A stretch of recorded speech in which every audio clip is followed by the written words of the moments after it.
सुहेल वनाइट साहब, वहीं से शुरू करेंगे। 5 अगस्त को होता हुआ आप ये एहतजाज देख रहे हैं, ये मामला एक्सटेंड होगा, आगे क्या होने जा रहे हैं? देखिए, जो स्ट्रीट फोर्स है वो तो हमने देखा स्ट्रीट पावर पीटीआई की बहुत कम हो गई है। जो इससे पिछला इस्लामाबाद का एहतजाज था उसमें भी हमने देखा था कि जो जुलूस आया था वो केपी से आया था। पंजाब से सिवाय मियांवाली के या अटक के कहीं से कोई क्राउड नहीं आया। तो उसको खौफ कह लें, उसको दबाव कह लें, डीमोटिवेटेड कह लें, ऑर्गेनाइजेशन का ना होना कह लें, कोई भी इनमें से वजह जो है उसको इंक्लूड कर रहे हैं तो वो सही होगी। तो इसलिए ये तवक्को करनी कि कोई बहुत ज्यादा क्राउड आ जाएगा वो तो मुझे नहीं नजर आ रहा। लेकिन जाहिर है अगर उनको लोगों को मोटिवेट किया जाए, जो है आलिया हमजा साहबा अब चूंकि सदर बनी है पंजाब की, इससे पहले पंजाब में कोई इस तरह उन जैसा मोटिवेटेड कोई बंदा नहीं था, तो हो सकता है वो लाखों हजारों आलिया हमजा साहबा जो है वो निकालने में कामयाब हो जाए। इस दफा पंजाब से जुलूस चाहे जो पहले केपी से आता था, क्योंकि अब खान साहब ने उनको आलिया हमजा साहबा को ये जिम्मेदारी दी है। पहले मियां हमाद अजहर साहब जो थे और जो दूसरे लीडर थे वो नहीं निकाल सके पंजाब से। अब हो सकता है कि जो नई लीडरशिप आई है बड़ी मोटिवेटेड है, जेलों में भी रही है, तो अब देखते हैं कि पंजाब से कितने लोग निकलेंगे और वो अडयाला जाएंगे या वो इस्लामाबाद जाएंगे या वो लाहौर में ही धरना देंगे। ये सारी चीजें देखने वाली हैं। लेकिन अगर माजी को देखें तो मुझे नहीं लगता कि ये कोई बहुत बड़ा शो कर सकेंगे। ठीक है। हाँ, अलबत्ता कासिम और सुलेमान को अगर लाहौर की गलियों सड़कों में चलने का मौका दिया जाए या उनको केपी में जाने का मौका दिया सुहेल जाता वनाइट साहब, तो आपको क्या फिर हो लगे कि सकता है वो कि क्राउड आएंगे बढ़ जाता। पाकिस्तान और अब ये तहरीक का आगाज करेंगे? देखिए, अगर वो आएंगे भी तो गवर्नमेंट ऑफ पाकिस्तान जाहिर है उनको इतनी आज़ादी से तो नहीं आने देगी अगर कोई अंडरस्टैंडिंग नहीं होती। तो इसलिए वो तो आएंगे। हो सकता है खबर बन जाए कि वो उनको एयरपोर्ट से वापस भेज दिया गया या उनको जाहिर है उससे हो सकता है बरतानिया इस पे एहतजाज करे। मेरा ख्याल है इससे ज्यादा तो हुकूमत इजाजत नहीं देगी। क्या आप यही कहना चाह रहे हैं कि टेक्निकली इसका मतलब तो ये हुआ कि गंडापुर की जानिब से फेस सेविंग दे दी गई है तहरीक इंसाफ को? नहीं, मैं समझता हूँ बेचारे ये सारे लोग बड़ी जिद्दोजहद कर रहे हैं। मैं तो इन पे कोई उंगली नहीं उठाना चाहता कि ना गौहर अली पे ना अमीन गंडापुर पे। ये सारे बेचारे अपनी मकदूर भर कोशिश कर रहे हैं और भी ये चाहते हैं कि कोई रास्ता निकले। लेकिन वो लोग जो इंतहा पसंदी पर उतरे हुए हैं वो कोई रास्ता निकालने नहीं देते, क्योंकि फिर उनकी पॉलिटिक्स खत्म हो जाएगी। आप देखें ना कि हर रोज यानी जो बंदे यहाँ फेस कर रहे हैं वो तो सब बुरे हैं, तो जो लोग सेफ बैठे हैं दूर वो सब अच्छे हैं। तो अगर इसी तरीके से अगर कल देखें आलिया हमजा जुलूस निकालने वो जुलूस फेल हो गया तो सब उनको बुरा भला कहेंगे। तो अब वो अमीन गंडापुर जो है अली अमीन, वो बड़ी हिम्मत करके पंजाब आए हैं, चाहे उन्होंने कोई अंडरस्टैंडिंग की हो चाहे कोई इजाजत मांगी हो, लेकिन और तो कोई नहीं आया ना अभी तक। किसी दूसरे सूबे से कोई आके काफिला लेके तो नहीं आया। तो बजाय उसके इस इनिशिएटिव के कि वो उन लोगों से इज़हार यकजहती करने आया है जिनको पंजाब असम्बली से जो है वो आज का नाहली का उनके खिलाफ केस चल रहा है, तो बजाय उसके उस पर क्रिटिसिज्म हो रही है कि ये मिल गया है, ये मिल के आया है। तो जब वो लोग मायूसी होती है या इस तरह के हालात होते हैं तो वो ट्रस्ट सबसे पहले एक दूसरे पे ट्रस्ट टूटता है और लोग ये कहते हैं कि ये वफादार नहीं, ये वफादार नहीं, ये गद्दार है। तो हमने पहले भी देखा है कि जब पार्टियां बेचारी मुश्किल में जाती हैं तो ये होता है। लेकिन जितना पीटीआई में है इतना पहले कभी नहीं था कि हर बंदे पे शक है कि ये अंदर से मिला हुआ है हुकूमत के साथ, तो भाई उसको रोका किसने है, वो चला जाए हुकूमत के साथ।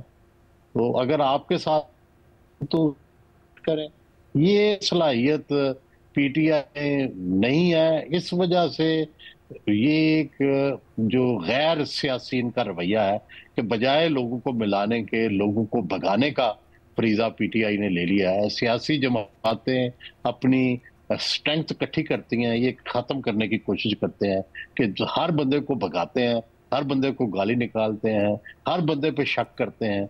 ये तो पॉलिटिक्स नहीं होती। पॉलिटिक्स तो होती है हर बंदे को गले लगाना, हर बंदे को पास मिलाना, और कोई अगर किसी से गलती भी हो जाए तो उसको माफ करना।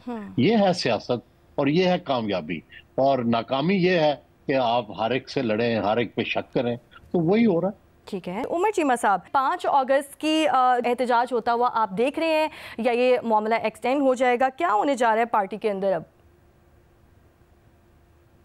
देखें, इनको अपने एहतजाज के बारे में अगर वो चाहते हैं कि वो रजिस्टर हो, एक तो कामयाब तो मुझे नहीं होता हुआ नज़र आता, लेकिन अगर वो रजिस्टर कराना चाहते हैं तो उसमें ज़रूरी ये है कि जिस तरह सुहेल वड़ाई साहब ने बात की कि इमरान खान के बेटे उनको ले आएँ, तो एक तो इससे एक ज़रा हाइप क्रिएट हो जाएगी। 4 दिन इनका एक इनकी प्रेजेंस रजिस्टर हो जाएगी, इनका पैगाम रजिस्टर हो जाएगा। हुकूमत कहेगी कि हमने नहीं आने देना, वो कहेंगे कि हम उनको लेकर आ रहे हैं। और वैसे मेरा ख्याल है कि इस पर हुकूमत को कहना भी नहीं चाहिए कि उनको नहीं आने देना, या जो पिछले दिनों भी एक बयान आया था जी कि उनको गिरफ्तार किया जाएगा, ऐसी बातें नहीं करनी चाहिए। इतनी देर से, कई सालों से ये एक पीटीआई को, इमरान खान को एक ताना दिया जाता है जी कि आपके बच्चे आप लेकर आएंगे तो फिर हम मानेंगे। तो अगर उनके बच्चे आने को तैयार हैं तो आप उनको आने दें। उनके आने से क्या हो जाएगा? क्या हुकूमत जो है वो गिर जाएगी, हुकूमत टूट जाएगी, या कोई पीटीआई जो है वो हुकूमत पर हावी हो जाएगी? क्या होगा? कुछ नहीं होगा। लेकिन यह है कि इतना उनका राइट है, उनको आना चाहिए। और मेरा ख्याल है कि अगर पीटीआई के पास कोई एक अपने पॉइंट को रजिस्टर कराना चाहते हैं तो इसके अलावा उनके पास कोई ऑप्शन नहीं है। जो लोग ऑलरेडी कर चुके हैं, गंडापुर इस दफ़ा क्या कोई नया काम करेगा? जो पहले वो कर चुका है, तो वही वाली बातें होंगी, उससे ज़्यादा वो कुछ नहीं कर सकते। अब यह है कि वो आ सकते हैं या नहीं आ सकते, ये मुझे नहीं आइडिया, लेकिन उनके आने से कम इनका एक शो लग जाएगा। मज़रबाज, जैसे कि उमर चीमा साहब भी यही कह रहे हैं कि इनके पास ऑप्शन कुछ और मौजूद है। क्या आपको लगता है क्या ऑप्शन मौजूद है? अगर ये एहतजाज नहीं करते, मामला आगे बढ़ेगा, क्या होने जा रहा है? कोई रास्ता निकलेगा? देखिए, पीटीआई के लिए जो माजी के मुकाबले में, माजी में जो अपोजिशंस की तहरीकें हैं और उसके मुकाबले में ये इसलिए ज़्यादा चैलेंजिंग हो गया है पीटीआई के लिए कि माजी में हमने देखा है कि कहीं ना कहीं जब हुकूमत और अपोजिशन का क्लैश हो रहा होता था तो इस्टेब्लिशमेंट की बैकिंग कहीं ना कहीं अपोजिशन के लिए होती थी। यहाँ जो सूरत हाल है ये इससे बिल्कुल बरक्स है। यहाँ सूरत हाल ये है कि आप इस्टेब्लिशमेंट से भी लड़ना चाह रहे हैं, आप हुकूमत से भी लड़ना चाह रहे हैं, और आप इस्टेब्लिशमेंट से ही बात करना चाह रहे हैं। अब ये जो सिनेरियो है, अगर इस्टेब्लिशमेंट की तरफ से आपको कोई मुस्बत जवाब नहीं मिल रहा और हुकूमत ज़ाहिर है इस वजह से और ज़्यादा जो है वो सख्ती कर रही है, क्योंकि उसे पता है कि इस्टेब्लिशमेंट और पीटीआई के दरमियान एक दरार पड़ी हुई है।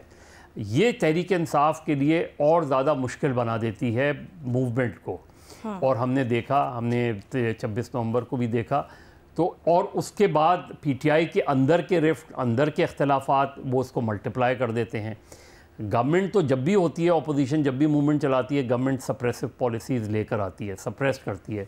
हमारे यहाँ नहीं देखा कि उन्होंने अलाउ किया हो कभी भी किसी ने कि जी आएँ खुलकर आप करें, चलें जलसा करें खुलकर, आज इजाज़त दे दें आप कि जी वो है, आप देख लें कि अभी से गिरफ्तारियाँ शुरू हो गई, आप इजाज़त दे दें कि जी इजाज़त है, आप आएँ जलसा करें। ये जो होता है ना कि कानून के मुताबिक अगर आप जलसा करेंगे तो इजाज़त हो, ये बड़ा रिलेटिव टर्म है। लेकिन जो पीटीआई का सबसे डिफ़िकल्ट फेज़ है वो यही है कि वो किसी एक महाज पे नहीं लड़ रही। आप देखें, अपोजिशन डिवाइडेड, पीटीआई के सामने एस्टैब्लिशमेंट, पीटीआई के सामने गवर्नमेंट।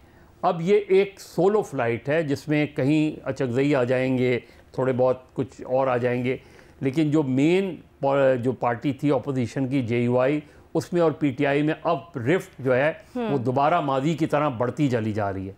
ऐसे में तहरीक चलाना बहुत बड़ा चैलेंज है। इवन अब देखें आप, कासिम और सुलेमान अगर आएंगे, उनके इस्तकबाल की कमेटी कौन सी होगी, कौन करेगा उसमें? तो ये जो पीटीआई का जो पॉलिटिकल विंग है, जो पॉलिटिकल उन्होंने कहा कि हमारी सियासी कमेटी है, ये सियासी कमेटी क्या कर रही है?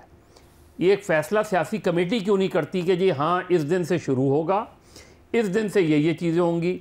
अब सियासी कमेटी बानी पीटीआई ने बनाई है, इसलिए बनाई है कि वो इस मूवमेंट को आगे लेके चलेगी, बात कहीं और से आ जाती है। तो एक ऐसा तो वोटर क्या करे, उसका सपोर्टर क्या करे, वो कंफ्यूज होता है ना, वो इसीलिए आप सोशल मीडिया पे एक बहस चल पड़ती है उनके दरमियान। और यही कन्फ्यूजन जो है ये मूवमेंट के लिए, किसी भी मूवमेंट के लिए नुकसानदेह होता है।